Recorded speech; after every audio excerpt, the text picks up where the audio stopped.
Hello, everyone. This is Dr. Sally Good with Good Body, Good Brain podcast.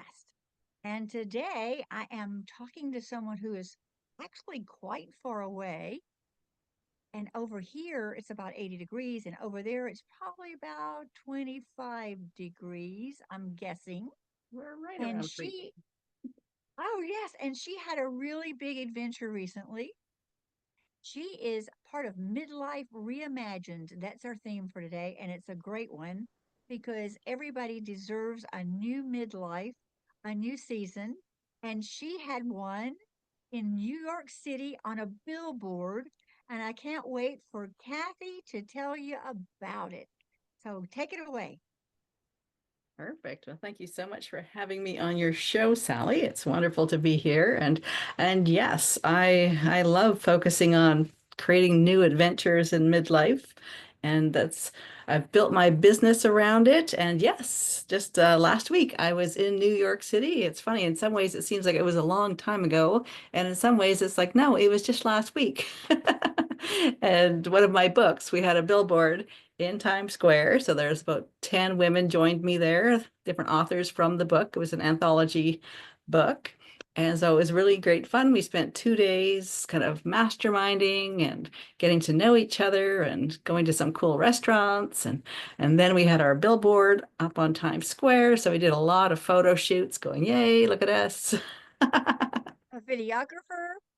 We had a photographer come along and get some good shots. And it was really, at the end of it, it was like we were all going, we need to do this again. Once was not Yes. enough. So now I'm Yes. already in the process of planning the next one. And will you plan the next one with like maybe one of your new books that's coming out with your anthology? Yeah, exactly. So far I've got 7 books that have been released, and I've got about Mhm. 3 more that'll be out probably by the end of March. And so Mhm. I've got quite a few ladies, because each book has roughly 20 women in it. And a lot of them now are saying, we want to be on a billboard too. So I might end up doing a few different books, each having like we'll probably do like back to back so we can have everybody coming up, and it's great fun because we had all of the authors pictures show up, and so we could all celebrate and have fun. And what was the name of that book that you just presented in on the billboards? What was that one? What was the name of that That one one? was called Grit and Tenacity: Women Transforming Leadership in Business and Community. Oh, wow, that sounds wonderful. Now, we discussed a little bit about I've got an interest in a book called about pivoting because as you know, I've pivoted like I guess I'm in about my fourth pivot. I don't really call them pivot. They just kind of like blend like the ocean. They just blend into the next river and they just blend.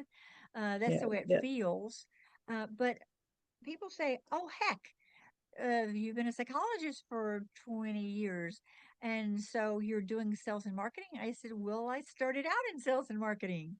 I started out in regional management and marketing management and all kinds of things like that. And I loved it. I did not like traveling 4 days a week every week, though. Yes. No. Monday, Yes. I left, put my dog in the kennel. I Oh. got back on Thursday, got her out. We had 3 glorious days. I was living in San Francisco, towards Muir Beach. I had a whole view of the beach. So it was like came home for my little retreat. But then of course there's the mandatory follow up. You can't just like get off the plane without filing some kind of report to somebody higher up. So after a while, I said, "Hey, I need to do something a little bit different." And so I switched over to another kind of marketing kind of thing where I was doing some more consulting, actually in data processing. That's when people used to, in the bank, used to have like a little leisure and they'd write things down. And the bank just said, hey, I think we should put that on a computer. So I hired some people to do that. That was a bunch of fun. Oh my gosh. Those computer guys were crazy. They were fun. They were crazy. They were rock climbers. They loved to race cars down Highway 1. My house was down Highway 1. At that time, I had a Lotus Europa that was just a, you're just sitting in a bunch of fiberglass, basically. That's all it was. Well, But it was a bunch of fun. that does sound like fun. Well, I've been Yes. through two complete career changes so far too, so I And know what was what you yours? mean. My original career was in medical genetics.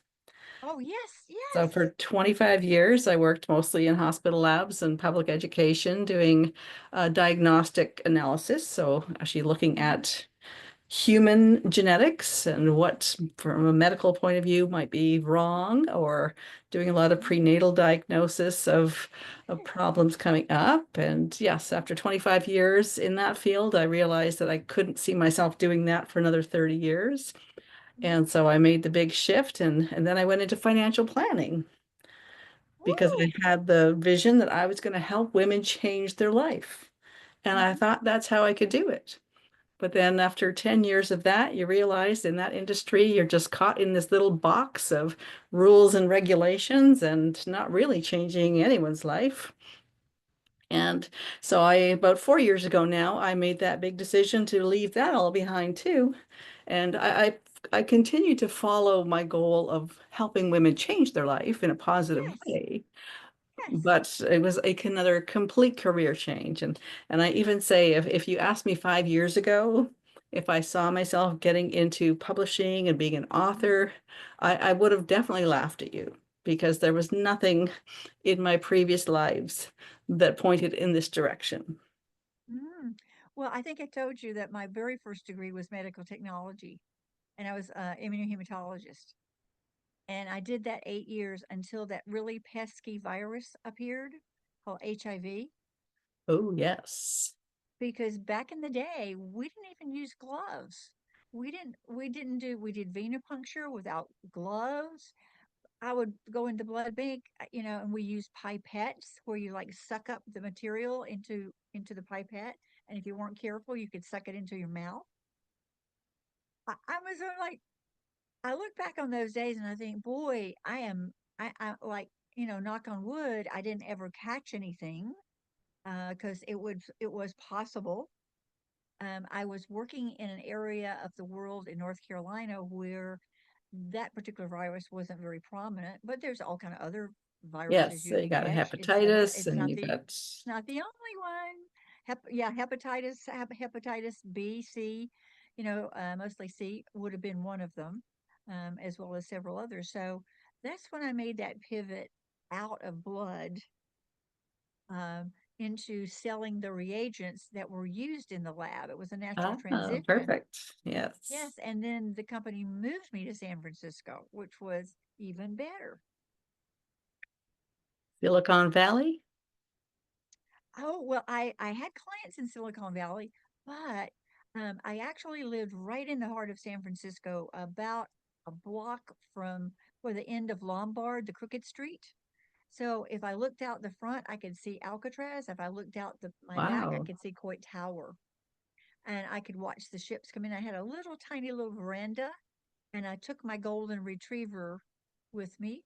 She she made the trip because we went from North Carolina to San Francisco in a U-Haul. Oh, And wow.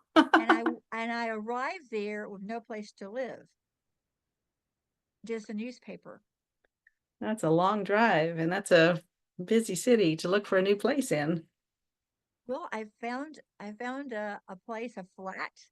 It was actually a two-bedroom flat, and I had my letter of being employed and how much I was making, and it looked really official. And so I presented it to, and the house was filled with people trying to get the flat. Oh, Yes. And so I said, I'm here. I've got this job. I'm a very dependable person. And I wanted to see if you would mind if I had my golden retriever with me. And he said, oh, no, I love dogs. I said, she's very well behaved. She's older. And I'm here with my furniture. And I've got my deposit with me right here. It's in cash. And here's my letter of employment. And I would like to move in. And he said, you're it. perfect. One of those adventures in life. Yes. And I'm really, really sure that that was a providential kind of thing, that I was supposed to be there. because it was a fantastic place. Back in the day, it was really safe. You could get out and walk. I would walk my dog every morning. I met the really nice people walking their dogs and going back and forth. But you've always lived in Canada, right? Except for about 6 months when I was 2 years old. Yes. Okay, okay. But always in the same part of Canada on the west coast? Um, in the western provinces, so Alberta and Okay. British Columbia, but then also up north, up in the Northwest Territories is one of our most northern, we Is call that that one a Kodiak? territory. Is that Kodiak? Oh, It's that's kind of Alaska. parallel with Alaska. Okay, parallel with Alaska. Whoa. We're talking about the cold today because we're really I have a lot of sympathy for the people who live up in the Michigan area who have had significant polar vortex interference. We had none. It was still 80 degrees for 5 days. We're going to Wow, get a little blip on Thursday and we'll get down to 50. And then, but the next day it's 70. So I think, wow, that's a huge temperature gradation. that's a big difference. Yes. And then we were talking about like in Alaska, people have to actually heat their garages because their cars will the blocks Yes. will crack. Yeah, exactly. And they plug in their batteries at night so that the battery stays warm Hmm. for Yeah, their they have car. a little like a heater kind of thing that goes on the battery thing like Yeah, that. yeah.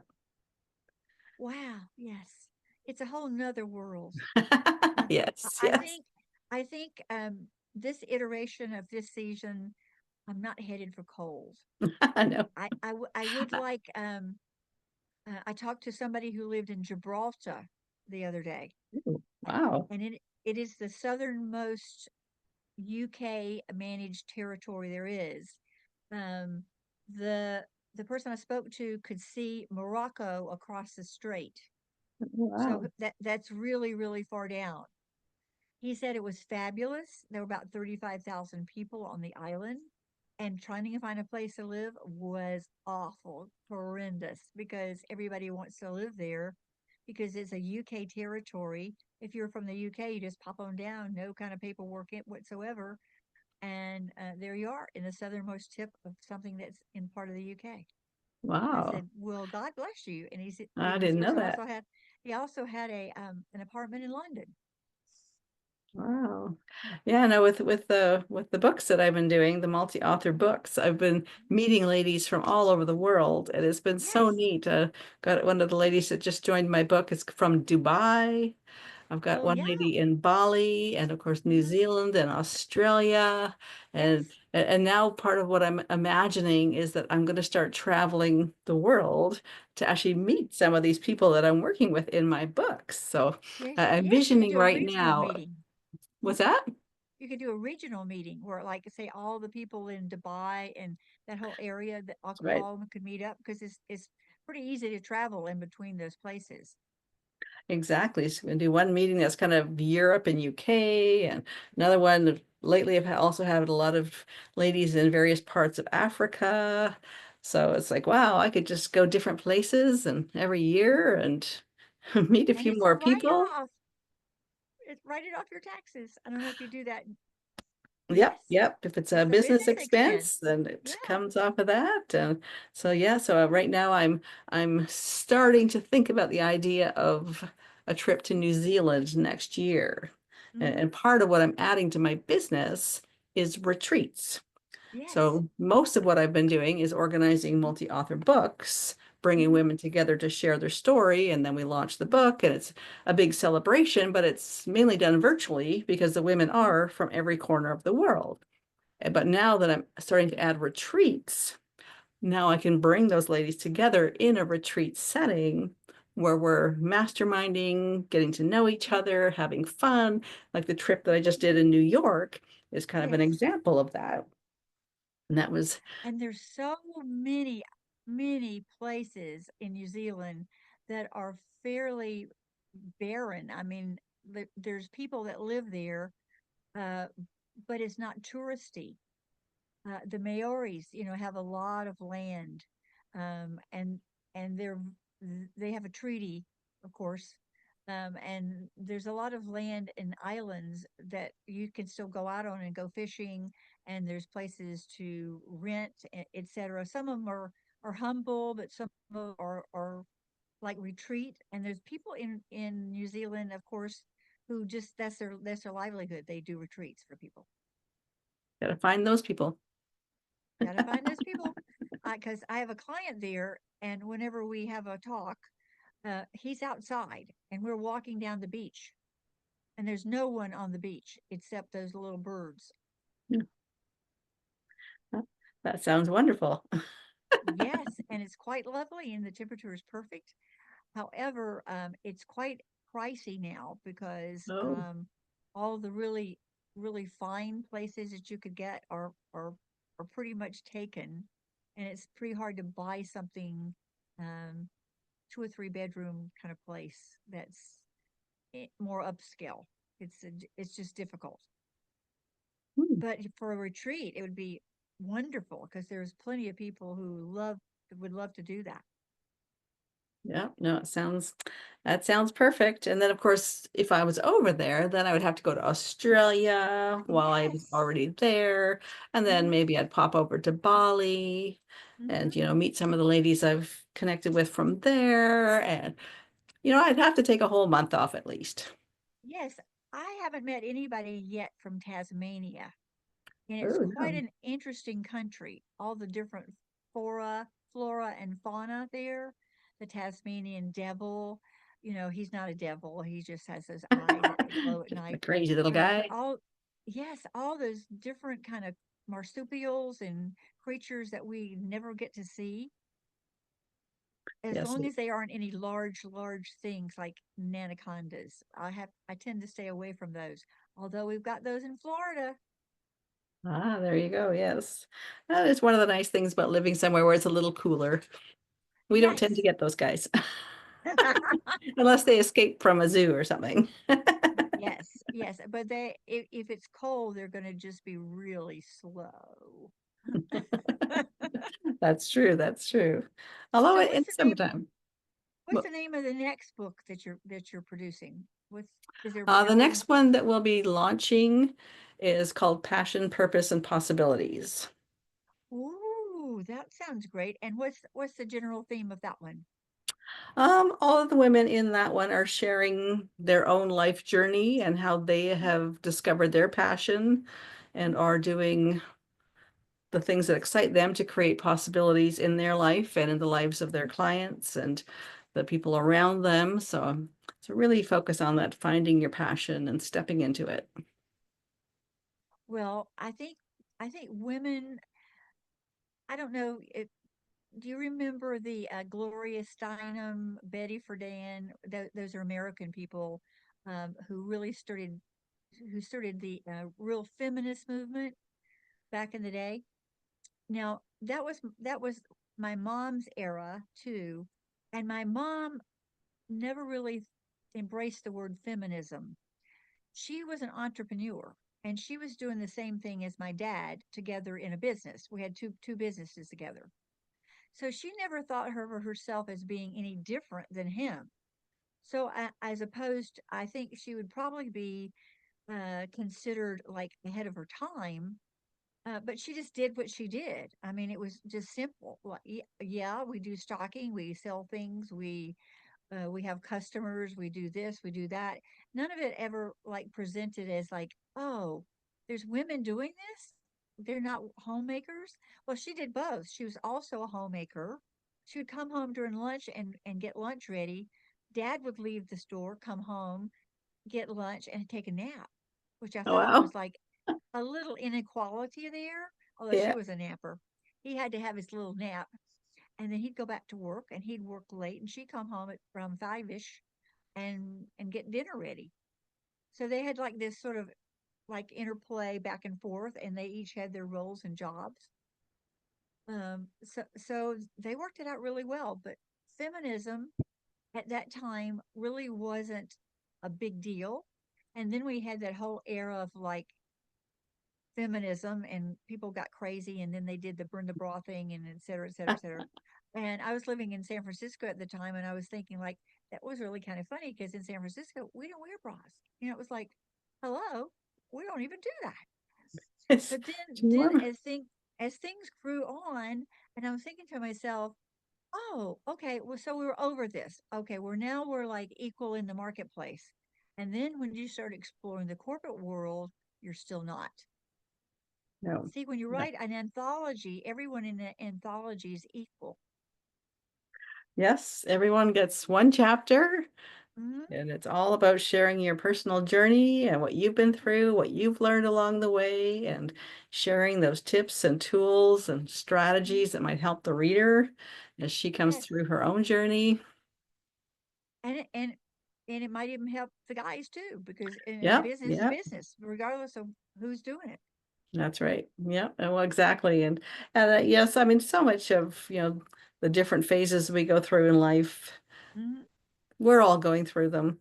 Whether, Yes, I mean, of course, we used to call it a midlife crisis, but hmm, I like to get away from the idea of a midlife crisis and figure right. let's get back into midlife reimagined. Let's just Yes. not wait for a crisis to come about, but just think about what changes do I want, and Hmm. do it in a way that's actually productive and not creating Right. destruction. And plan ahead, because I run across women who are 40ish, and they're saying things like, "Oh man, I can hardly sleep. I'm having night sweats, and I just don't know what's wrong with me." I said, "Have you had your hormone levels tested recently?" They go, "Why?" I said, "There might be something creeping into your life that starts with a big M." And they go, "What? Me?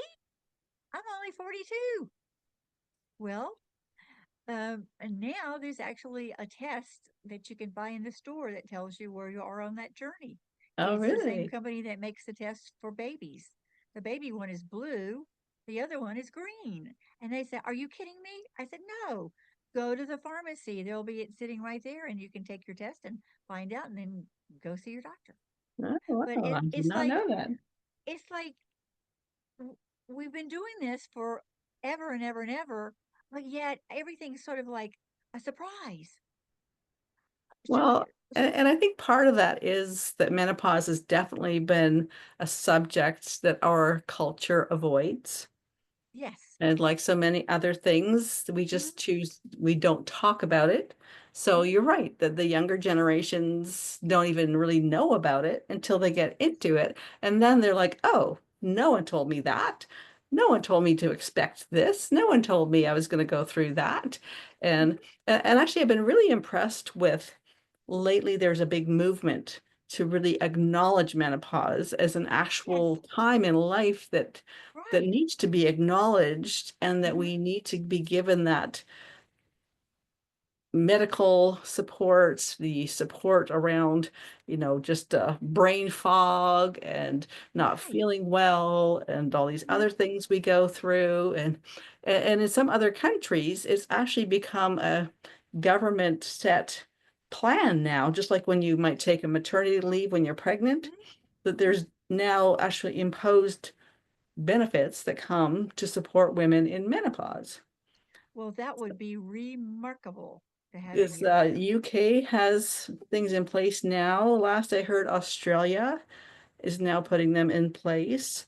As far as I know, North America, we are just starting to think about it. Hmm. So hopefully we can get the right people listening and get that put in place too. Because if we can actually all start talking about it and Yes. letting each other, not going through this alone, No. but actually having some sounding board, some information to know like what is normal, what's not normal, what should I be worried about, what should I be doing to like minimize some of these things. Like it'd be so nice to have that information available easily. So I'm glad Yes. that's changing. And looking at things from an organic, that this is a natural part of Yeah, your life. yeah. How do we treat it organically? Um, I try to encourage, let's go organic first. If that doesn't work, we go up the next ladder, step of the ladder in terms of intervention. And eventually we will find a thing that works specifically for this person. And Yeah. each person is really different. But I think we should write the book for their husbands too. Like, this Oh, might yes. happen, Yes. and this is what you do not say. You don't say these words, okay?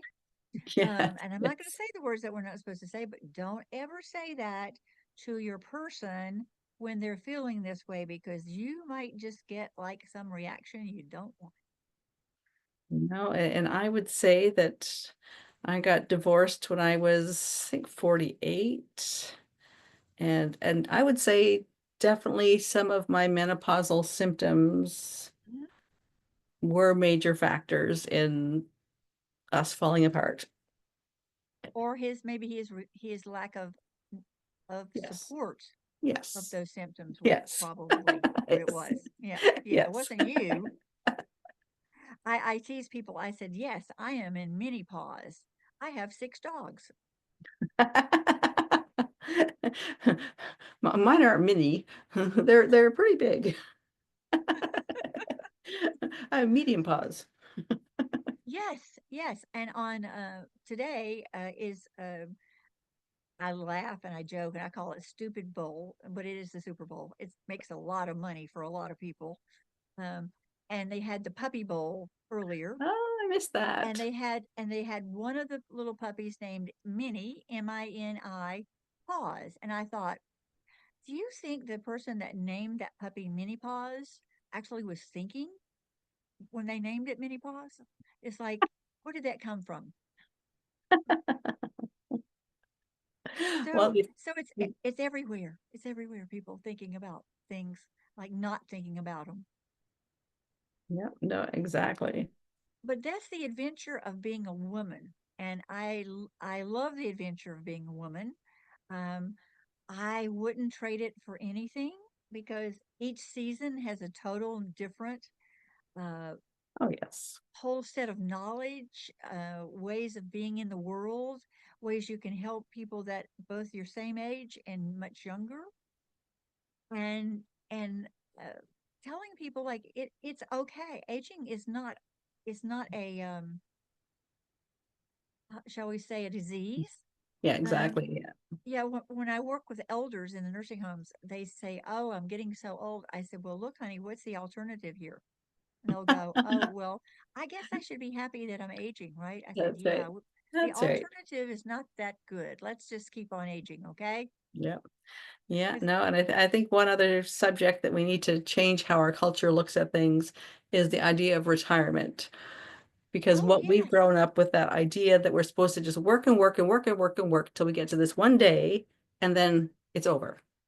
And right. then we're supposed to Party. just hang around Hmm. and we could golf, we could putter, we could garden, look after the Watch TV a grandkids. lot. But we're told we're supposed to do that for the rest of our life. Hmm. And for And most it's people, boring. I think they would be bored out of their tree. Yes. And, especially when we look at the idea that to age well and stay Mhm. healthy, we need to keep our brains active. We need to keep Yes. learning. We need to be physically active. We need to be Hmm. socially active. So to me, we have to rework this whole idea of what we do with Hmm. life as we move into our 50s and 60s and 70s and 80s, that it's not about quitting your job and sitting around till you die. It's about what do I want to do next with my life and and bring that into being, whether you start thinking about it in your 50s and bring it in, whether you start it earlier. But this idea of just ending busy life suddenly Hmm. and do Hmm. nothing, we need to change that. That is not what retirement. I think we need to just erase that word. We need to call it something Yes. else. Well, we'll just call it. It's got to be something to do with change. You know, who knows? It could be change into something, but it could be another pivot. Um, but I know a lot of people in the corporate world. They decide to like become nonprofit people. They try to give back. Yeah, nonprofits or consultants or Mhm. something completely different. Yeah, maybe we'll just call it this Midlife Reimagined or Yes, that sounds good. Midlife Revolution. How's that? Yes, yes.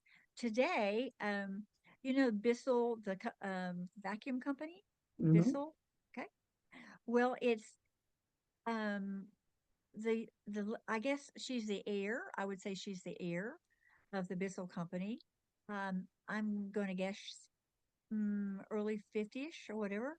She loves helping shelter animals, and she has created a Oh, foundation that she wants to empty all the shelters. She wants to get all the puppies and kitties into homes, and that's sort of like best friends who are out in Utah. They have I know they have the sort of like a goal of no kill shelters in 2025, and they've already reached that goal in quite a few shelters. In my hometown, we have a nonprofit that takes the adoptable shelter animals and they go into the nonprofit and they are rehomed and they're put onto Facebook and people go visit them and it's quite a lovely place. I've actually gotten a great big Pyrenees out of there. So wow. yeah, it's a lovely place. And so the idea of euthanasia or killing animals unless they're like really, really sick, even the elders have a lot to give, like senior dogs. I like to Oh, yeah. adopt seniors. Being a senior myself, I like to Yeah. adopt seniors. I like to make their life to be really, really good and relaxing and no stress in their later years. They have some other doggies to play with that are a little bit younger. That keeps them young. But my latest girl was 8 years old. She's a pit bull, and her name is Lily. Oh, And she's the prettiest pit bull I've ever seen. She's big. She's got that giant head. And my other female doesn't like her. oh, Ooh, jealous. Woo-hoo. But we work it out. We've got it worked out. she doesn't want to share her mama. No, no, she does not. Because when I found her, she was abandoned out in the field. She was a Oh, puppy. So she grew up with mama. So like mama's like another thing. But Lily's very tolerant and very patient. They don't ever leave them alone together though. no, So that's yes, all as we right. grow up, we have different passions. Mine is helping animals have a good home. I have about 6 acres here in the middle of nowhere, Nice. and I have a couple of miniature ponies. They're brothers. They're kind of like if I could put a horn on them, they would be unicorns. They're like that. And some chicken. I was going to keep one hen and one rooster, and she stopped laying for a long time, and they do after about 3 years. And then she started up again. She Oh, lays blue eggs, and it's quite enough for me. If she lays an egg every day, like in a couple of days, I got 3 eggs. I can make an omelet. So see, life gets reinvented all the time. You just don't yeah. know what's right around the corner. Yes. You think you do. You think you have a crystal ball, but as I say, when you tell God what your plans are, He just laughs. Yeah. What do they say? Life is what happens while you're busy making plans or something like that. Yes, yes, that one too. That one too. But I'm so glad you're doing these anthologies because I think for a woman to see her written word printed in a book is incredibly empowering and it leads to other things. It Oh, says definitely. it puts that message that says, "Oh, you can do this. This is no big deal. What are you going to do next?" Yeah, You know? exactly. Exactly. The doors that open, I describe them like doors that have always been there, but you literally couldn't see them before. And Yes. suddenly those doors have become visible, and you're like, Mhm. wow, I'm going through that door. Where did that one come from? Yes, I didn't know it was there, but here I go. And there's somebody or some people who need me or need what I've said because everybody has a message. It doesn't matter what it is. Everyone has a message that someone else needs to hear. And I it's your agree. job as the messenger to get it to them, whether it's the written word, whether it's a podcast, whether it's a TV program, whatever it ends up being, the medium, it's there for people to receive. And the great thing about podcasts is they become immortal. Yes, that's what I love about books too. That, Yes, you yes, know, my mom absolutely. has some books that are over 100 years old. Hmm. And I look at those books and perfect, I mean, obviously they're looking old, but Hmm. they're still perfectly usable and readable. And that's one of my visions, is that we'll share our stories now, and 20 years from now, 30 years from now, 50 years from now, somebody picks up that book and reads that story, and that message, like you say, will still be impactful 50 It's years from timeless now. because it's human. It's the Yeah, human condition. yeah, It's timeless. exactly, exactly. Well, tell us like a good one last point that you think that our listeners and our watchers, because we're both going to be on YouTube and on the podcast, every every podcast you can think of, um, will be on there. What tips would you give for a woman who's sort of like a little reticent about taking that step? What would you tell her? Well, I always love to share one of my favorite quotes, and it's, don't ask what the world needs. Ask what makes you come alive and go do that. Because what the world needs is more people who have come alive. And to Oh, I me, love that that. is the bottom line. What Hmm. makes you come alive and go Hmm. do that? And that will And change the world. is that a Kathy quote or does it have a? No, that's actually, is it Howard Thurman? Oh, that's wonderful. I love that. I love that. So, and the people are going to be able to find you by looking in the show notes. We're going to have your how we can get in touch with you. And if someone wants to be part of an upcoming anthology somewhere down the road, they can contact you. Or if they want to go be on the big billboard in the Big Apple, or go to another retreat in maybe New Zealand, or who That's knows? right. That's You can right. just retreat yourself across all the way across Europe. That's right. Exactly. I Exactly. think But you should yes, have one in Portugal or Madeira or someplace like that, the Gold Coast. that's right. I've never been to Europe or anywhere over there, so Mhm. that will be part of the list. Oh, yes. Kathy, it has been so delightful to have you on this podcast today. And again, we're Good Body, Good Brain podcast. And if you have enjoyed this podcast, please follow us and subscribe because it helps us get more readers. It helps us get more support for the podcast. So it gets thrown out into the world in bigger or wider places. And Miss Kathy, you are just are so delightful and you have a wonderful, wonderful vehicle to give people the idea that it's okay to get their message out there. Whatever message they have to send, you have the way for them to go. So thank you so much for being on this podcast today. And I look forward to hearing more about your books in the up and coming weeks, months, whatever. We'll find out. We'll find out they'll be on some billboard somewhere, right? That's right. That's right. Perfect. Well, thank you very much for having me. It's been fun. Thank you. Thank you so much.